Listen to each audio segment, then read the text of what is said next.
Jeff says he doesn't believe in Bitcoin, but then when he describes perfect money, he describes Bitcoin. He says the best form of money should be stable, predictable, transparent. We all know the rules, no information asymmetries. So if anyone said that, you'd say, oh, you describe a Bitcoin. But then he says the problem with Bitcoin is it's inelastic, and that's his issue with it. But then he says we should have two forms of money, which is one is a store of value and one's a medium of exchange. And I kind of agree with him in aspects, but we have that now anyway. We have our store of value in Bitcoin, or even houses or stocks if you want them, and we have the dollar. So I don't understand what the hurdle is that he can't get over. Do you have a thesis on it? A little bit. So one component here is that the stable value or stability of the system. So Bitcoin is an incredibly stable system within itself. But when you try to use it as currency in a cross-border situation, every economic actor has input costs, and those input costs might go across varying currencies. So when you think about Bitcoin as a stability instrument in an environment in which you have to do a lot of Forex transactions, then it loses that stability. And unless you have a proper hedge at every point of exchange, you are now exposed to the price volatility of Bitcoin relative to what your suppliers will accept as currency. So from that perspective, Bitcoin is not ready to step in as the global currency. That's the word, though, not ready. Right, not ready. If Bitcoin's exchange rate stabilizes versus other currencies, or just the simple evolution of Bitcoin being adopted so that the supplier will accept Bitcoin instead of having to swap it into euro or whatever, that can lead to a system in which Bitcoin is used more. And I think that's what you were talking about with going to El Zante and using Bitcoin around the world. We're not there yet, not even really close, but I think that's one of the hurdles that he sees. It's a pocket that exists that didn't before. Yep. I also have some of my invoices. I've got two sponsors that pay in Bitcoin. Because of my business margins, I can afford to keep that in Bitcoin, and I do. And so these like little transitionary steps exist. I think as an individual, it's quite easy to do this, especially if you've done 5 years. Also, if it's you're a company and small company, it's easier to do. If you're successful and you've got that buffer. I think, as you said, for even nation states, it's probably a little bit easier. But like certain companies can't take this risk. We saw that with Tesla. They ended up, Elon Musk lost his bottle, and they sold all of their Bitcoin, the majority of their Bitcoin. I think 3/4 of it. Yeah. So like, whereas someone like Saylor's like, fuck this, I'm going all in. So we've seen massive progress. And my view is that we will keep chipping away at that. Yes. But I don't know if we're 5, 10, 50 years away from the future. Should we actually get your future layered money? Let's do it. The future world, the Bitcoin world. I mean, you give me a smile. I don't know if you're, because you're thinking, no, it's fucking here, Pete. What are you on about the future? Yeah, this is the one that's the Bitcoin only ecosystem. You should get this as a tattoo.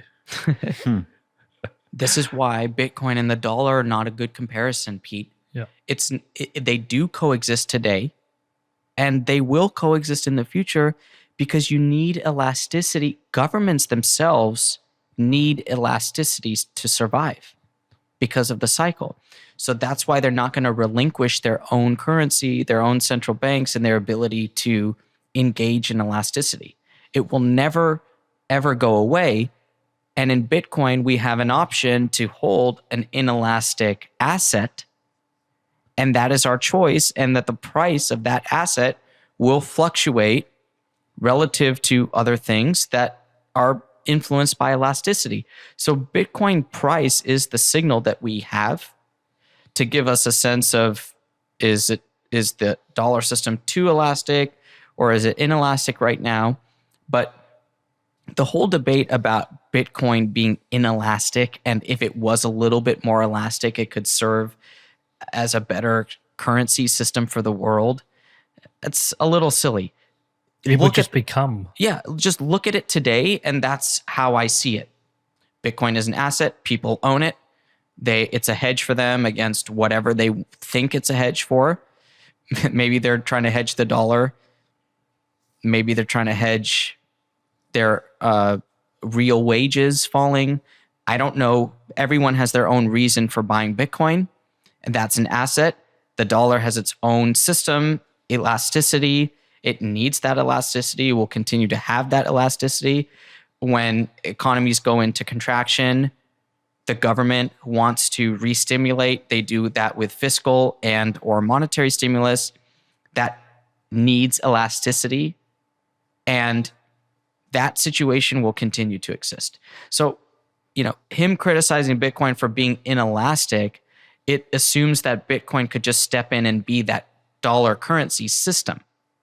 But that's not really the way that I see it. Okay, can you explain this pyramid to people who can't see it? Although we can say, please go buy Nick's book, Layered Money, Yes. available at all good retailers. Yeah, so what you have right here is a layered money pyramid with Bitcoin at the top, and this is the Bitcoin ecosystem. So some of the actors that hold a lot of Bitcoin on their asset side, which would put Bitcoin as the first layer of money and whatever liabilities as the second layer of money, include exchanges and actors in the private sector like Fidelity Digital Assets, for example, or NYDIG. Yeah.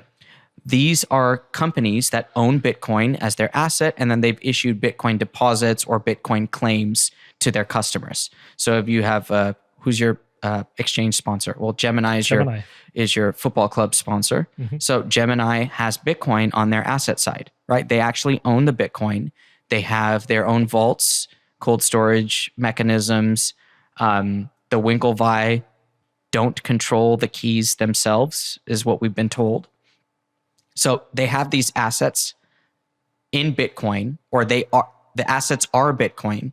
And then when you have your Gemini account and you see 1.5 Bitcoin on the screen in your account, that Bitcoin is not yours. It's Gemini's. You only have a claim. Gemini does let you withdraw, and within 10 minutes, that Bitcoin can be yours. It will go out of their asset side. Their liabilities will also drop as they no longer have that claim, and that Bitcoin is yours. So, another example would be stable coins, for example. So I actually believe that even though stable coins are linked to the dollar, that they have an asset like Tether, for example, has dollar assets. We know that Tether owns short-term debt. They own some treasury bills, for example. So they have dollars. Then they have USDT that they've issued. I actually believe that USDT is as much a derivative of Bitcoin as it is the dollars that Tether holds.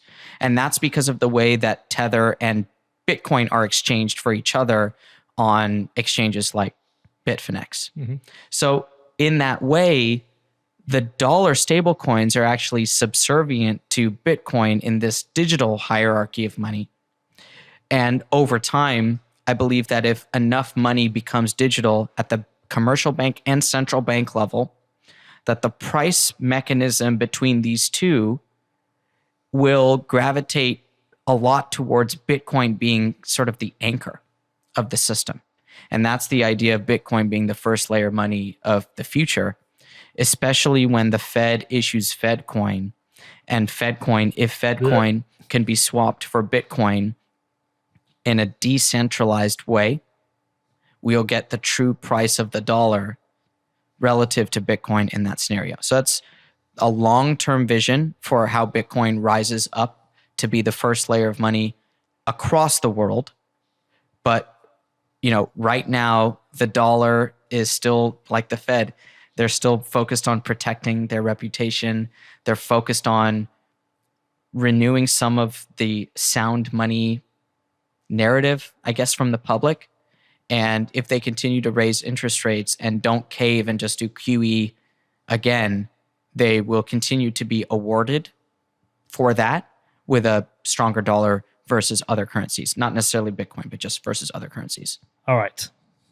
in a world where we've got massive increase in adoption of Bitcoin, how much risk do you think there is of a credit system based on Bitcoin? Now, the reason I bring this up is, again, my understanding of credit has changed more recently in that, you and I can create credit with each other. You can't ban credit. Okay. So in a Bitcoin world, I recently had a guy on from Sam Abassi from Hoseki. Yep. Great company, great idea. If I want to take out a mortgage, the bank wants to know I've got assets. I have Bitcoin. I want to show them I have Bitcoin, but I don't want to send it to them. Through Hoseki, I can prove it, which is great. So they would obviously they would loan me the money for a house, and based on that, which is great. But do we risk a scenario where people will create exactly the same on top of Bitcoin? This is exact same credit bubble on top of Bitcoin. The answer to that question comes down to let's say your Barclays deposit, your Wells Fargo deposit, and your Federal Reserve note, paper money. If I go to the barista and I give them a $10 bill for coffee and a muffin, and then the next customer taps their credit card for coffee and a muffin, the barista sees the same money. Dollars one way, dollars another way. But if you go and buy a coffee with Bitcoin and you tap your Lightning wallet and you send, a few thousand sats for that coffee, the next guy, if he opens up his Gemini wallet and he tries to pay you in Gemini Bitcoin, my point is here that the Starbucks looks at the Gemini Bitcoin and they're like, what's that? I don't recognize that. So you would have to have a synthetic Bitcoin that has some sort of confidence across the world. So let's say 10 large Bitcoin exchanges came together and they said, we're going to start our own spreadsheet, our own Eurodollar, our own Euro Bitcoin, right? Yep. An offshore Bitcoin means not on the blockchain, an off-blockchain Bitcoin. That Bitcoin token is just that. It's a token with a different name because it won't settle to your Lightning wallet. No, I mean something slightly different, Nick. Okay. So I go and take out this loan, and I prove through Hoseki, I've got my Bitcoin, right? And the bank lends me it. The bank themselves may use that Bitcoin that I've got as collateral themselves. Yes. So that kind of credit bubble where that Bitcoin is now being posted as collateral multiple times. And when the system goes into shock, who has the claim to that Bitcoin? That is a good point, and that could definitely happen. I mean, look, I say that and then I'm asking it because the difference is that I just don't think the multiple claims happen because you have the multiple hops. Yeah. My bank has a direct relationship with me and a direct claim to my Bitcoin. That's the first hop. If they then post that as collateral, they're not posting Hoseki because it's not theirs. It's mine. That's what I think I'm getting to. But then there are other risks in that Danny needs to get a mortgage. I lend him some Bitcoin. He posts that to Hoseki. He gets his mortgage, and then he sends it back to me. So I still think there's risks. And like anyone who thinks that Bitcoin completely cleans up credit risk, I think is wrong. Because I don't think you can get rid of credit, and I still think you have credit risk. Yeah, and I will go back to the synthetic Bitcoin because the synthetic Bitcoin would have to gain acceptance in the world, and it would have to come from sort of like a committee of exchanges and all that try to lend Bitcoin, synthetic Bitcoin out. But if you're talking about just Bitcoin itself being collateral in the system and being pledged to multiple places, that's definitely a risk.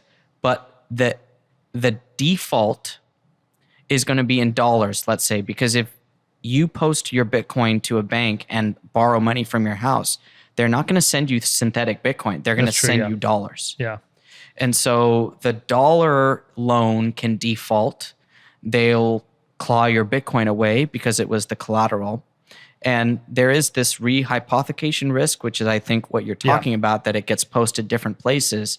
But there's a different dynamic in that it's not Bitcoin that is being lent out. Yes, the dollar still. So that's and so really when just it the asset. contracts, it's the dollar system that contracts, and the collateral remains whatever the collateral is. In this situation, it's Bitcoin.